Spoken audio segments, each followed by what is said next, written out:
और जब बहुत दर्द हो ना, हमेशा दूसरे के पर्सपेक्टिव से भी सोच के देखिए कि उसको ऐसा क्यों करना पड़ा, क्या पता कोई मजबूरी हो, कभी कभी होती है।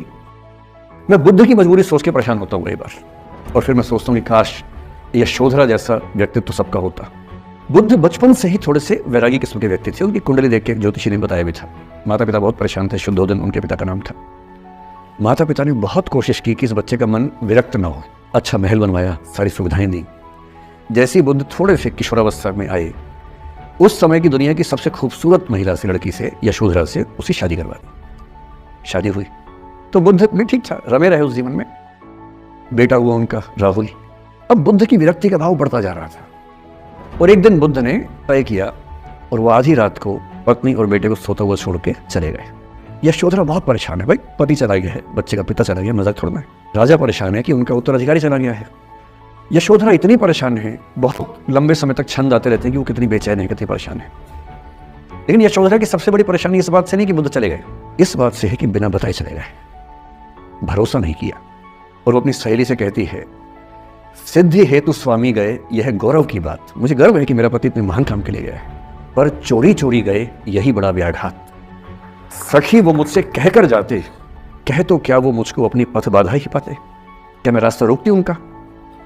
उसके मन में ये मलाल है कि बिना बताए चले गए। वो इस भाव को लेट गो नहीं कर पा रही, परेशान है। फिर बुद्ध को ज्ञान मिला। 6 साल की तपस्या के बाद बोधगया में बोधि वृक्ष के नीचे ज्ञान मिला। बात फैल गई। बुद्ध का ऐसा प्रताप था कि जो उनके पास जाता वो बुद्धम शरणम गच्छामि हो जाता, वापस ही नहीं आता। तो फिर शुद्धोदन ने बुद्ध के बचपन के एक दोस्त को ये कह के भेजा, भैया मैं जानता हूं तुम वापस नहीं आओगे, पर प्रभावित होने से पहले बोल देना कि पापा याद कर रहे थे। फिर बुद्ध गए पिता से मिलने, पिता से मिले, सबसे मिले, भरी सभा में। लेकिन यशोधरा नहीं आई मिलने के लिए, लेट गो नहीं कर पा रहे थे। उसके मन में दर्द था। छुप के क्यों गया, बता के जाता। बुद्ध ने पूछा पिता से कि यशोधरा कहाँ है, तो बोले कि वो कह रही है कि अगर बुद्ध मिलना चाहेंगे तो खुद ही मिलने आएंगे मुझसे, मैं क्यों जाऊँगी भाई, आत्मसम्मान भी तो कोई चीज़ है, मैं क्यों मिलने जाऊँ। अब आपके मन में रहे कि बुद्ध वहाँ जाके बोलेंगे सॉरी मैंने गलत किया, I hurt you, I really feel sorry.